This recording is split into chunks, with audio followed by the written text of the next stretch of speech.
On est là, voilà. Nous sommes en direct à l'Assemblée nationale avec Manuel Bompard, député des Bouches-du-Rhône, coordinateur national de la France Insoumise.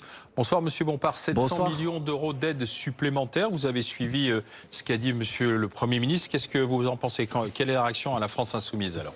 Écoutez, j'ai entendu beaucoup de mots, beaucoup de phrases, ça a été long.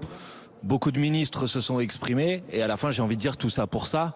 Parce que je n'ai entendu aucune annonce nouvelle et sérieuse et susceptible de répondre à l'urgence de la situation économique et sociale que connaît le pays aujourd'hui. C'est-à-dire des millions de personnes en France qui sont confrontées notamment à cette augmentation très importante des prix des carburants qui les impacte dans leur vie quotidienne. Et il n'y a rien dans les annonces qui ont été faites par le Premier ministre et les différents ministres ce soir qui est de nature à changer réellement la situation pour eux. En gros, on renouvelle des dispositifs existants dans lesquels personne n'a trop vu la couleur pour l'instant. Et on annonce que les entreprises pourront, si elles le souhaitent, aider un petit peu plus les salariés. Et il y a une sorte d'éléphant dans la pièce, de tabou dont personne ne parle. C'est que depuis le début de la crise, c'est plus d'1 milliard d'euros de super profits qui ont été générés par les entreprises pétrolières et qu'à aucun moment le gouvernement n'envisage une mesure qui permet de les mettre à contribution. Et cette mesure, c'est celle que nous défendons à la France Insoumise depuis maintenant plusieurs semaines, plusieurs mois. C'est une mesure de blocage des prix, d'encadrement des marges, parce que ça permet un impact immédiat, ça coûte 0 € d'argent public et ça permet de soulager les difficultés des Françaises et des Français. Mais vous avez vu, Sébastien Lecornu pense que cette crise va durer.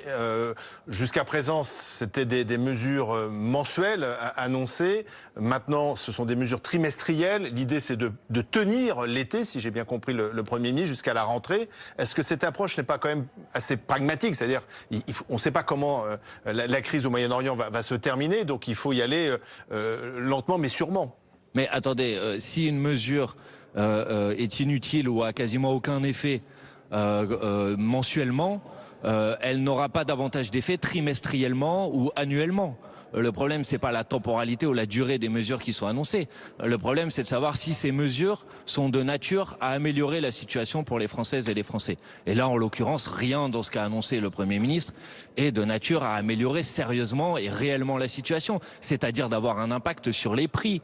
Et cet impact sur les prix doit permettre d'obtenir très rapidement une baisse des prix du carburant. Et pour obtenir cette baisse des prix du carburant, il n'y a pas d'autre solution sérieuse, crédible, que l'on peut financer aujourd'hui que de mettre à contribution ces grandes entreprises pétrolières qui chaque jour en France font 12 millions d'euros de super profits. C'est-à-dire que pendant que les gens sont obligés de se serrer la ceinture, vous avez des grandes entreprises qui s'en mettent plein les poches. Mais ça, c'est juste inacceptable. Et le gouvernement, à nouveau, les protège, ne veut pas toucher à leurs super bénéfices et à leurs super privilèges. Et donc, en attendant, c'est l'ensemble des Françaises et des Français qui casquent et qui payent le prix de l'incapacité du gouvernement à venir chercher l'argent là où il est.